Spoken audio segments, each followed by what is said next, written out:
Bonjour à tous, j'espère que vous allez bien. On se retrouve aujourd'hui pour une toute nouvelle vidéo. Et aujourd'hui, dans cette nouvelle vidéo, comme vous l'aurez vu au titre, je vais vous expliquer comment bien choisir votre PC pour Noël. Je trouve que c'est le moment de faire cette vidéo, surtout date à laquelle sort cette vidéo.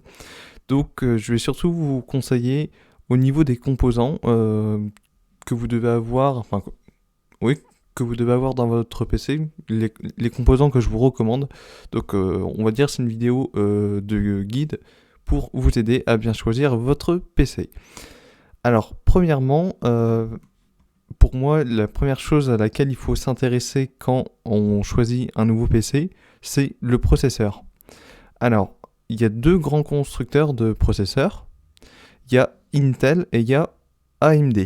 Donc c'est les deux grands constructeurs. Enfin, oui, on va dire ça, les deux grands constructeurs de processeurs. Alors déjà, le processeur, à quoi ça sert? Si vous vous demandez à quoi sert cette pièce, en fait, si on compare le processeur, si on compare le PC à un corps humain, le processeur, on va le comparer assez souvent au cerveau. Le processeur, il est là pour exécuter tous les calculs nécessaires au bon fonctionnement du PC. Donc, suivant l'usage que vous allez avoir de votre PC, c'est recommandé d'avoir plutôt un bon processeur. Alors aujourd'hui, au minimum, du côté de chez Intel, je vous recommande d'avoir au minimum un Intel Core i5. C'est vraiment, pour moi, je pense, pour avoir quelque chose de plutôt pratique, plutôt fluide pour travailler. Du côté de chez AMD, donc si on s'intéresse à la gamme Ryzen, je vous recommande d'avoir au minimum un Ryzen 5. C'est vraiment, encore une fois, pour que ce soit plus fluide. C'est pareil du côté de chez Intel, il y a l'Intel Core i3. Si vous prenez un i3, le PC marchera. Aujourd'hui, on trouve toujours des PC avec des processeurs i3, mais ce sera un peu moins fluide, il aura tendance à être un peu plus lent. Donc je vous recommande d'avoir au minimum un i5. Moi ici, c'est ce que j'ai sur ce PC ici. Si je vais dans les paramètres et que je vais dans à propos, donc information système, donc là ici, vous voyez, c'est un Lenovo. Donc ici, j'ai un i5 de 10e génération. Bon, c'est plus le dernier sorti. Depuis, je crois qu'on doit être déjà à la 13e génération, si je ne me trompe pas. Et donc, ensuite, la deuxième chose à laquelle il faut s'intéresser quand vous achetez un PC, donc encore une fois, là je reste général, que ce soit aussi bien PC portable que bureau. Donc moi ici, c'est un PC de bureau, mais après... vous prenez PC de bureau ou portable suivant l'usage que vous en aurez besoin. Donc ensuite, la deuxième chose à s'intéresser, c'est la quantité de RAM. Donc à quoi sert la RAM?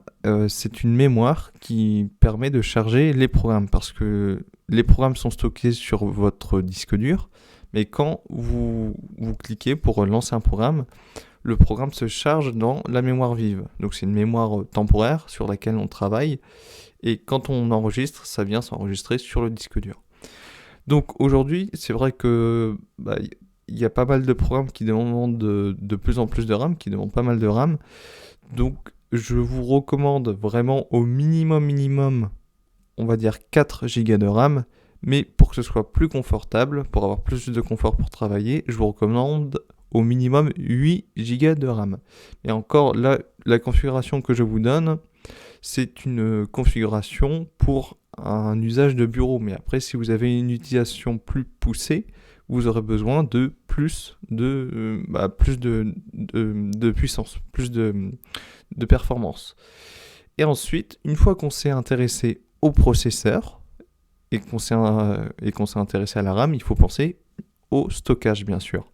Donc aujourd'hui, je dirais que c'est quasiment obligatoire d'avoir un disque dur SSD.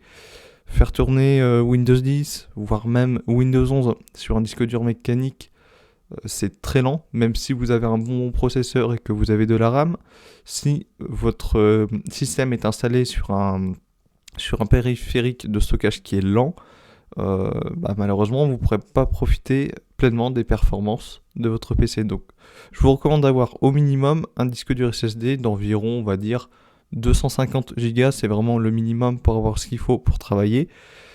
Et après, sinon, j'aurais plutôt tendance à vous recommander 500 Go parce qu'il faut penser dans le temps que vous allez installer des programmes, vous allez avoir vos fichiers aussi sur ce disque dur.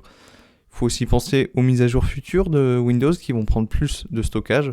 Donc moi, c'est ce que je vous recommande ici, c'est ce que j'ai. J'ai un disque dur de 500 Go pour le système.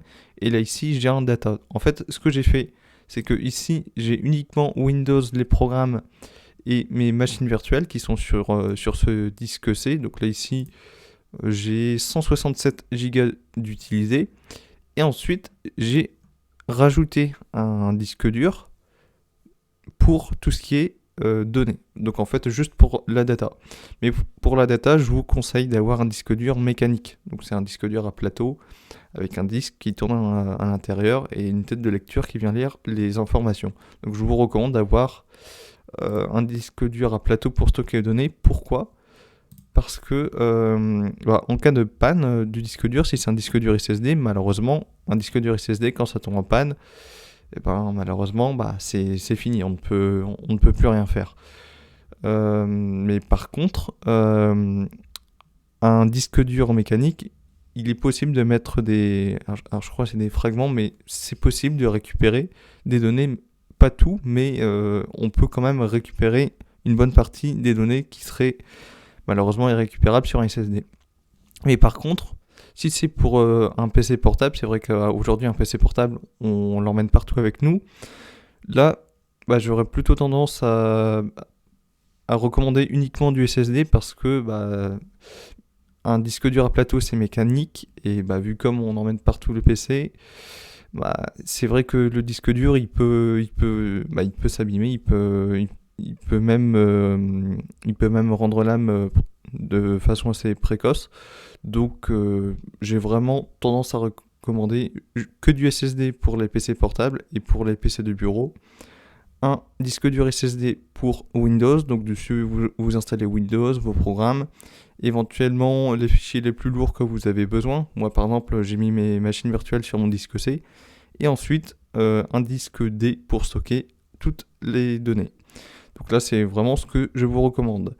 Et après, on a fait un peu le tour. Il faut surtout donc s'intéresser au processeur, à la quantité de RAM, au stockage, et après, éventuellement, une carte graphique suivant ce que vous avez besoin de faire. Si c'est pour un usage bureau, la carte graphique de base intégrée au processeur, elle sera suffisante. Mais si par exemple, vous faites du montage vidéo, oui, par exemple, c'est un exemple du montage vidéo que vous regardez pas mal de vidéos. Là, une carte graphique, ce sera intéressant. Ou aussi, éventuellement, si vous jouez au jeu, là, c'est indispensable, une carte graphique. Mais il faut penser aussi que au jour d'aujourd'hui, une carte graphique, c'est pas forcément donné, surtout dû aux pénuries qu'on a à faire aujourd'hui. Donc, pour vous résumer, je vous conseille au minimum comme processeur du côté de chez Intel, un Intel i5. Du côté de chez AMD, pareil, un AMD Ryzen 5 pour avoir plus de confort. 8 Go de mémoire vive. Mais après, ça dépend de ce que vous avez besoin. Moi, dans mon cas, j'ai 8 Go de mémoire vive, mais j'envisage d'augmenter cette taille de mémoire vive. Donc ça peut être possible. Aussi bien sur les PC portables que les PC de bureau, on peut augmenter la RAM, mais des fois malheureusement ça peut ne pas être possible parce que les barrettes de RAM sont soudées à la carte mère. Enfin, les puces sont déjà soudées, donc on ne peut pas les démonter pour les changer.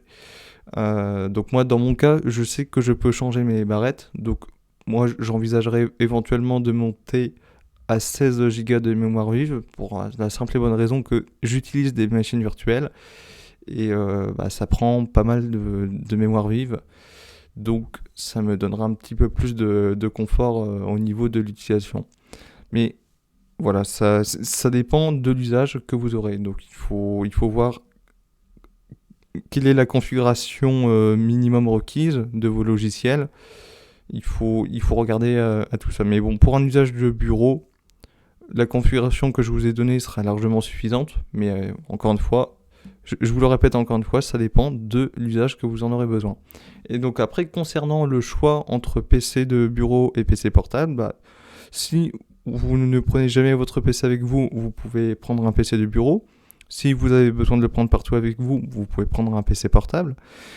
Mais si vous avez besoin d'avoir de très bonnes performances, je vous recommande d'avoir un PC de bureau. Vous aurez toujours des meilleures performances sur un PC de bureau que sur un PC portable. Après, si vous voulez avoir un PC de bureau mais que vous voulez prendre partout avec vous, vous pouvez prendre un PC portable et que vous branchez sur une station de travail quand vous êtes chez vous par exemple. Et ce qui fait que votre clavier, votre souris, éventuellement un ou deux écrans sur votre bureau, vous les laissez chez vous. Mais quand vous branchez sur la station de travail, eh ben, le PC se connecte aux deux écrans, au clavier, à la souris, au câble réseau aussi, si vous avez un câble réseau.